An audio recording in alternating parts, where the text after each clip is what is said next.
Hey there, this is Jexy with the Systems Alliance.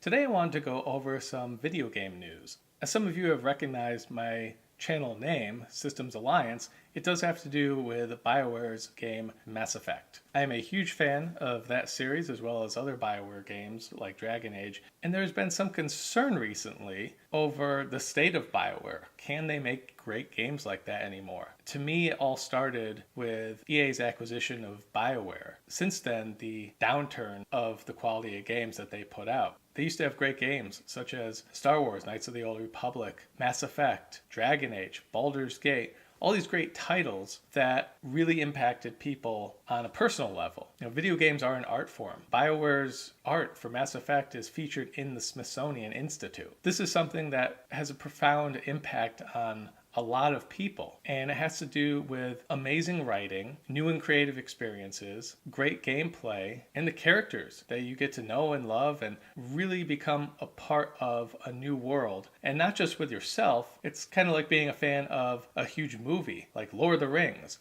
There's a bunch of Lord of the Rings fans. There's a bunch of DC fans. There's a bunch of Marvel fans. You know how rabid those fan groups are. It's no different for video games, specifically with story-driven ones like BioWare's Dragon Age or Mass Effect. A huge fan base, and when EA acquired them, they had already put out Mass Effect 1, one of the best games ever made, really opened up the space opera genre, and I put it right up there, as well as many others, with Star Trek and Star Wars. It's that good. Those really are the three, as far as I'm concerned, for any type of space opera, sci-fi type property. Dragon Age, I've put right up there with Lord of the Rings and with Game of Thrones. It's that good. I would put those up there. Then Dragon Age Origins came along after Mass Effect, and another amazing game. Then Mass Effect 2 comes out, which once again EA did not have really anything to do with, and it's considered the best video game of all time. That's just how good it is. That's how great of an experience it is that people have playing that game. So the bar is set really high at this point. Next comes Dragon Age 2.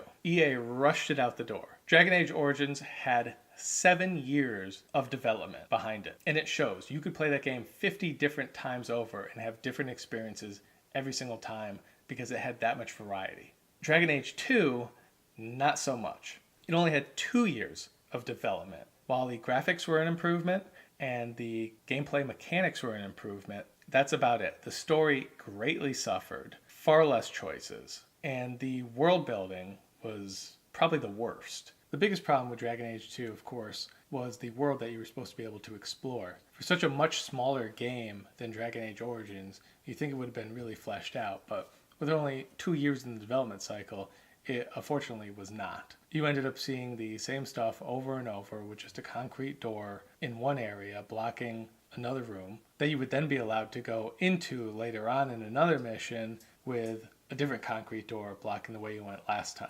Totally unoriginal, and I get it, they were in a rush, but the reason it didn't work out was because they were in a rush, and EA caused that. They wanted them to shove the game out the door. If they wanted to make money, would it not make more sense to finish the game and have it sell a lot and make a lot of money compared to having a game that sold 70% less with a shorter development cycle but still enough money put in to get it out? To me, the answer is obvious. To EA, they want short-term returns for their stockholders versus much larger long-term gains. It's a process that makes sense in sporting games like FIFA, but makes zero sense in games like the ones that BioWare produces. Going forward from Dragon Age 2, then comes Mass Effect 3. Obviously, expectations were sky high, with the best games ever made being its predecessors.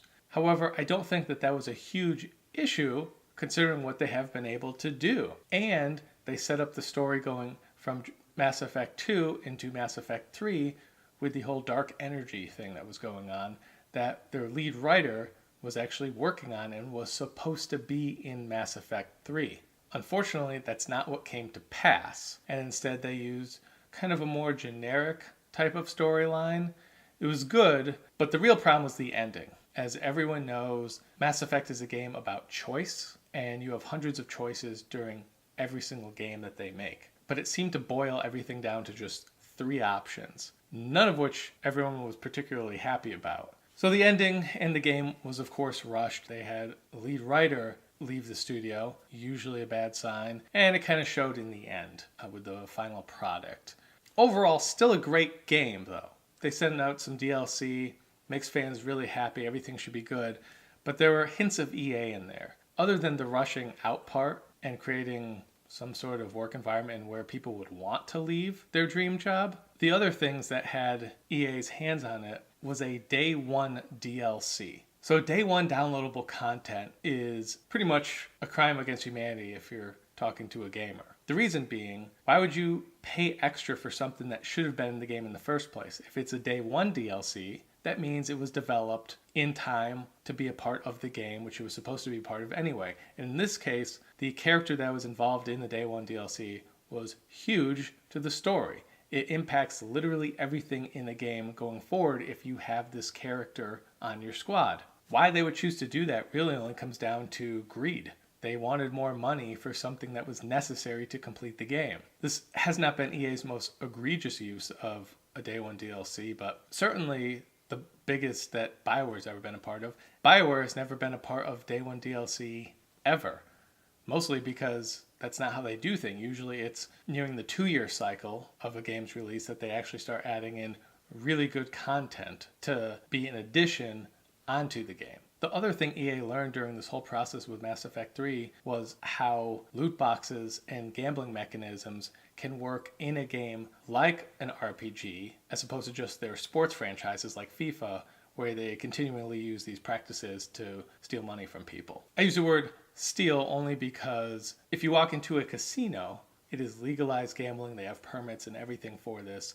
But if you buy the games with the exact same psychological mechanisms to which EA has actually filed patents for to make people want to spend more money based on psychological tics that we know exist, especially in people who get addicted to gambling. That's why I call it that, because they're not filing anything. They're not governed by any body using these tactics. With multiplayer being added to Mass Effect 3, what they found out is that people will get addicted not only to the fun multiplayer, but the gambling aspects of it. So you might shell out $60 or maybe even $100 for the game, whether it be the original one or the collector's edition, and that should give you everything that you wanted from a video game.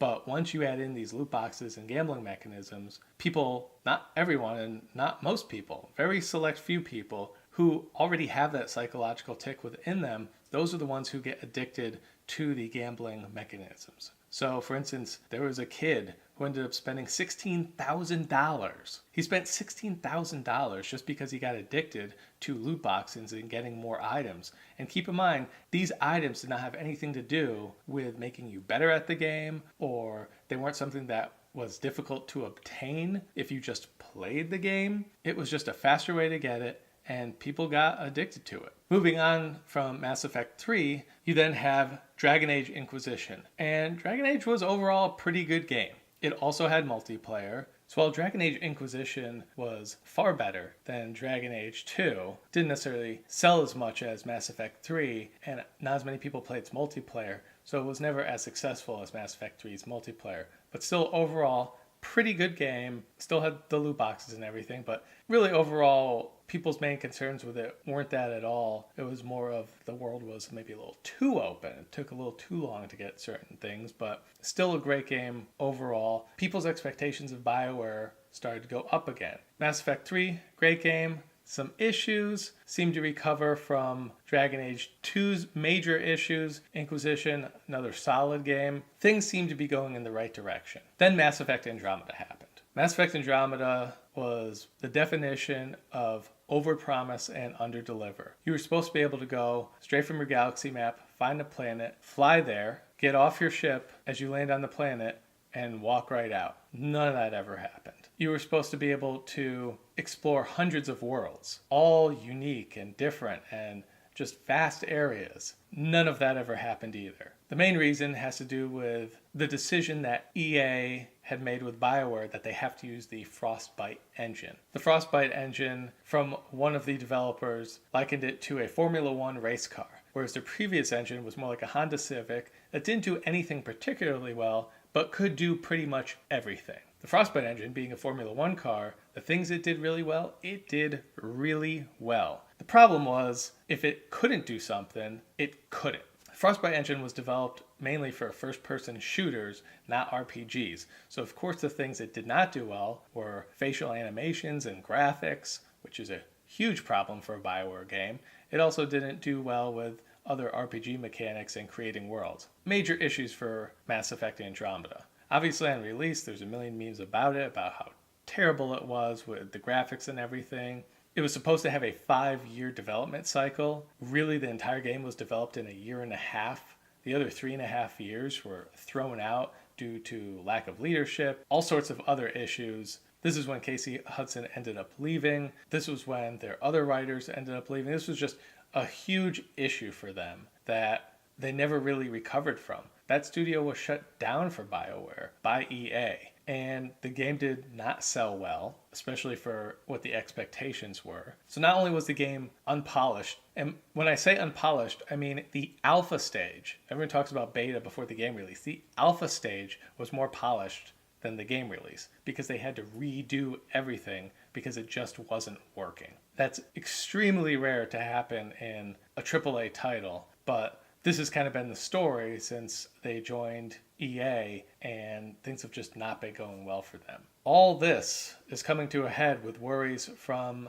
the BioWare team regarding their new game, Anthem. The main problem was that it wasn't going to be an RPG type game. It was going to be a game similar to the likes of Destiny. That's not something that people want from BioWare. In fact, people that are fans of Bungie don't want Destiny 2 from Bungie. It's just not going over well. But back to Anthem, there has been rumors that if this game is not successful for them, the entire studio could be closed down by EA, just as other great studios have been closed down by EA. And this would just be really sad for that to happen to a studio like BioWare, who's created so many great games and pieces of entertainment for millions around the world. It seemed like EA might have had a wake-up call recently, though they're starting to backtrack on it now, with their gambling mechanisms and their loot boxes, as state governments from all over the United States and federal governments from all around the world have been weighing in on this, and they are considering, if they haven't already, defining these mechanisms that EA and other developers put in their games as gambling, in which case they would not be able to sell them to children, in which case they're going to have a huge problem selling video games. So Casey Hudson today, who of course is back with BioWare, put out a message on the BioWare website. To me, it really made me feel a lot better about Anthem's chances and the future of BioWare. I'll read from it here. He says, "Video games are a unique medium. The only thing that stays the same is that they are constantly evolving. Many of the things we love about games now were not possible a few years ago, and that's one of the hardest things about making games. Continuing to innovate and evolve while staying true to expectations players have from previous experiences." To me, that speaks directly to what happened with Mass Effect Andromeda. That game was a huge letdown, and he's addressing it with this first paragraph. Moving on. "To ensure we stay on course, we've updated our mission statement at BioWare to something that we believe is true of our best games, and must continue to be true of future BioWare games, even as we take on new technologies and gameplay innovations.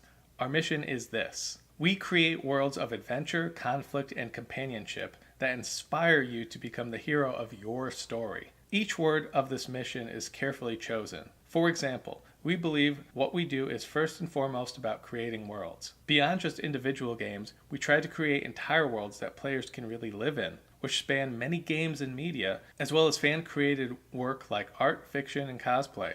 Creating worlds along with our player community and seeing them take on a life of their own is probably the most rewarding part of what we do." That's absolutely true of what BioWare games do and inspire and mean to people. It's not just a video game. It's more than that. Moving on, he says, "Companionship means that our stories are always presented as shared experiences. You're not a solitary character walking around by yourself. In a BioWare game, you're always adventuring with a group of friends. Sometimes those friends are other players like in Neverwinter Nights and Star Wars The Old Republic.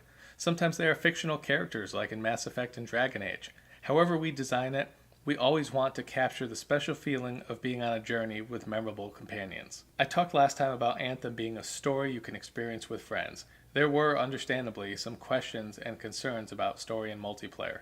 Specifically, what if I don't want to play with randos? What if I don't have friends that I play games with? And I like to be the one making choices in my story. If it's multiplayer, won't the story get watered down? I'm sure those are all valid concerns that BioWare received as feedback. But to me, and many others, what they were really thinking is, if you're making a multiplayer only game, really isn't the only way to make money off of a game like that requires all those servers to keep the game going is to introduce either loot boxes or some other type of gambling mechanisms or play to win scheme that EA has done with their other games like Star Wars Battlefront 2. Even so, he goes on to address the concerns. As a player, I worry about these things too, which brings us to the last line of our mission.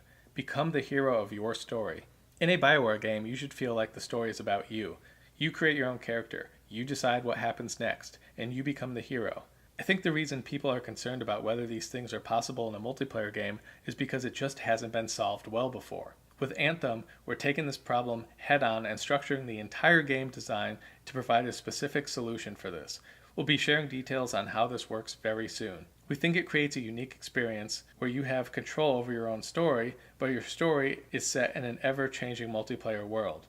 And yes, even though Anthem is meant to bring out the best parts of playing as part of an online community, you can choose to play through the story with only your friends or even on your own. To me, that's really interesting. Mostly, as he said, it hasn't been done before. So I definitely look forward to seeing what that is all about, how they plan on doing it, how they address it, and how they do it without a whole bunch of loot boxes. Moving on, he says, "It's true, we're trying something really different here.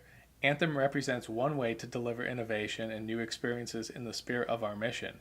We also have teams envisioning future BioWare games, and they're designing approaches that are different from Anthem, including one that's very Dragon Age. As we try new things, I hope that you'll come on the journey with us and continue asking questions that will help shape Anthem into something we'll all love to play." To me, that's huge as a big Dragon Age fan, which is mainly an RPG. People like me aren't necessarily interested in Anthem. Although I am becoming more interested in it, it's not what we really go for when we want a BioWare game. That said, when EA stock plunged $3 billion in market value due to the backlash they received for all the gambling mechanisms and loot boxes they put in Star Wars Battlefront 2, there is hope that they may allow BioWare to do the right thing by its community. In a few weeks, we will be showing Anthem live to fans at EA Play in Hollywood, and we'll have lots more details to share. The team is working super hard to get ready, and I can't wait to hear what you think. Hope to see you there, Casey. Really, at this point, all I can do is hope. All we can do is hope that they come through on their promises. I think they hopefully learned from Andromeda in not over-promising and under-delivering, and we'll see if that happens with Anthem. Obviously, we hope the next Dragon Age is a great continuation of that story as well. I'm not sure anything's been said on how many Dragon Age games there will be. Mass Effect was originally a trilogy, and then they added another game with Andromeda, which did not do well, whereas Dragon Age is going on to the fourth game, just continuing the story. So we'll see what happens with that, and we'll see what happens with Anthem, and we'll see what happens at this conference, because I have high hopes for BioWare, and I wish them luck in the future. Casey Hudson being back in charge is huge. I think he can bring them the leadership that they've been lacking since his departure. Hopefully he also has more say in the decisions that the team makes as far as making the games. Well, that's all for today, and we'll see you next time.